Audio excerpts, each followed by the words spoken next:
Chairman. Mr. Boyle, thank you for your insightful comments about how any new framework for addressing the essential issue as to how we improve food safety has to look at how that framework actually produces that benefit. I thought that was particularly insightful. But I'd like to turn my attention to you, Mr. Marivelle. You have a degree and background in urban studies, and you're now a farmer. That is correct. Yeah, I'm a boy from New York that went astray. Well, I congratulate you. Clearly, your choice in life is an indication of what I think is a new movement in society and the way in which you're conducting your operation as well. And I thought you were very insightful in addition to the other comments with this particular framework of your language. You said these approaches, talking about farmers markets, buying local, as well as community-supported agriculture, represent innovations and alternatives to the mainstream food chain. At the core, they have already implemented transparency and connection between the producer and the final consumer.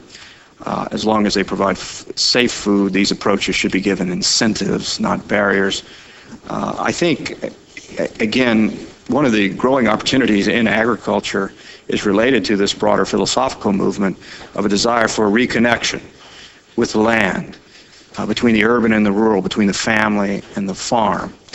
And to the degree that that actually is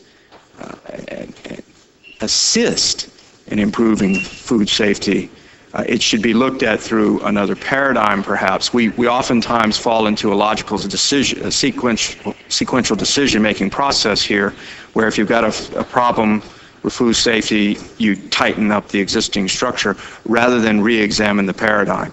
I think you're doing that along with a number of other people in their desire to clearly understand where their food is coming from and to have a role, not just in consuming it, but being a part of its growth and process. So, with that said, I'm getting a number of people who have expressed concerns that this particular bill is going to adversely impact, and you've laid out some specific ways, such as the fee being necessarily unfair, the added burden of record keeping, but also the lack of clarity of jurisdiction, who's defining what. I think those are important points to make. And I think it's important that we ensure, as this particular bill goes forward, that we are not detracting from this new growth area of farming for entrepreneurs and innovators who are bringing new types of food production, which are really old food production methodologies, back into the mainstream of consumer products. So is that a fair summary of what you suggested? The fee, the record keeping, added burden of record keeping, as well as the jurisdictional questions that remain as to what you're going to actually have to do with the variety of platforms of food that you grow. People are writing and they're concerned that they're growing their own food. Is this going to impact them? I'm an organic producer. How does this impact me? Is this going to basically shut down because of increased barriers? Again, this new entrepreneurial option that is growing because of consumer demand out there. Yeah, let me comment on that a little bit. People often ask me, where are the new farmers going to come from, because the average age of the farmer is getting older in America. And I tell them they're going to come from the cities. And I'm an example of that, but also I see that happening all the time, people transitioning from the cities into agriculture on the urban fringe. Last weekend I had a lot of customers show up, and what we try to do is we try to talk to each customer about what we do, how we do it, and understand what their concerns are. We get a tremendous reception because the customers very rarely have an opportunity to talk to the owner or the producer of the food that they eat, and they have a lot of questions. They can't figure all of this stuff out, and indeed some of them are saying, well, have you seen on the internet, and there's a lot of misinformation going on the internet, that Congress is going to make it so you can't produce organic food anymore and things like this. So I think that there are some legitimate concerns about being able to communicate effectively with the consumer to say that, yes, we're going to encourage multiple models for delivering food to the American public. And that diversity will ultimately build the strength of our food system and make our food system more secure.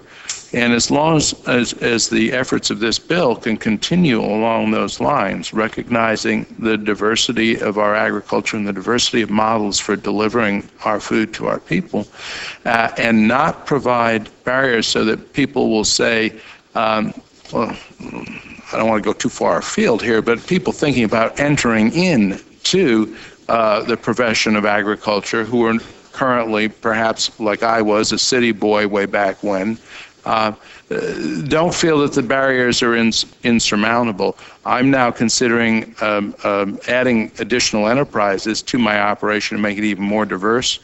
First thing that I come up against are regulatory barriers. I don't have knowledge barriers.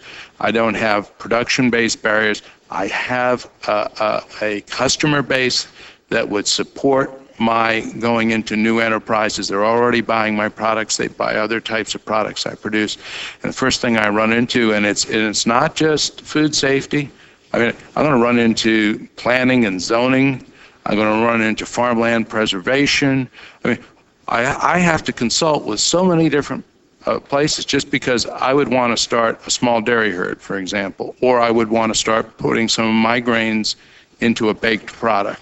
Well, I'm about to run out of time, so I'm going to cut you off, but thank you for your insights. Thank you for your work. I think, again, as we look at how we strengthen opportunities and widen the horizons for not only new producers that are coming in, but alternative delivery systems, you're on the leading edge of that and forms another chapter of our very important overall agricultural production system. But I think, so that's one end of it, ensuring that and we certainly want to clamp down rumors that people aren't going to be able to grow organically, but at the same time ensure that this bill is not putting up artificial barriers to what is already achieving, at least to the degree that we can know it, a safe delivery of a food system, along with the other comments that were made, particularly by Mr. Boyle. If we implement something new, make sure that the implementation actually corresponds with the benefit. So thank you all. Thank you, Mr.